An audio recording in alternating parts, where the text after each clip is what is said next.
মসজিদের টাকা দিয়ে ব্যবসা করে অর্ধেক টাকা মসজিদকে দিলে জায়েজ হবে? বাহ, সব জায়গায় ব্যবসা। দেখেন, হ্যাঁ, হালাল করার চেষ্টা করছে বেচারা। অনেকে তো এই চিন্তাও করে না। অনেক মসজিদের ক্যাশিয়াররা আছে, বলে হুজুর টাকা ভাঙি আবার আমি রেখে দেই, তার মানে হাওলাত নেই মসজিদ থেকে। এটা জায়েজ হবে না। মসজিদের টাকা ক্যাশিয়ার সাহেবের কাছে থাকুক, আর সেক্রেটারি সাহেবের কাছে থাকুক, আর সভাপতি সাহেবের কাছে থাকুক, আর ইমাম সাহেবের কাছে থাকুক, যার কাছেই থাকুক না কেন, এটা আমানত। এটা কি? আর আমানতের টাকা, এটা তিনি নিজে হাওলাত নিতেও পারবেন না, কাউকে দিতেও, ব্যবসায়ও খাটাতে পারবেন না।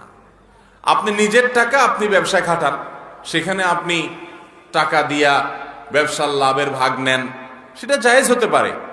কিন্তু আপনি যদি মসজিদের টাকাকে এরকম কোন জায়গায় ইনভেস্ট করে বলেন যে ঠিক আছে, টাকা ইনভেস্ট করতে আমি একা খাই নাই, মসজিদেরও অর্ধেক দিছি, তো এটা কি হবে না? জায়েজ হবে।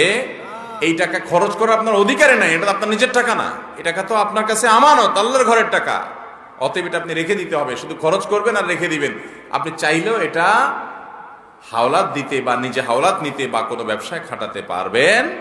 অনেক মসজিদ কমিটির লোকেরা আছে, অনেক মাদ্রাসা কমিটির লোকেরা আছে, অনেক মানুষ আছেন যারা মসজিদের টাকা তাদের কাছে থাকে, লাখ লাখ টাকা পড়েই তো থাকে, তো ঠিক আছে আমি একটু কাজে লাগাই, আছে না নাই? হারাম, গুনাহ হবে।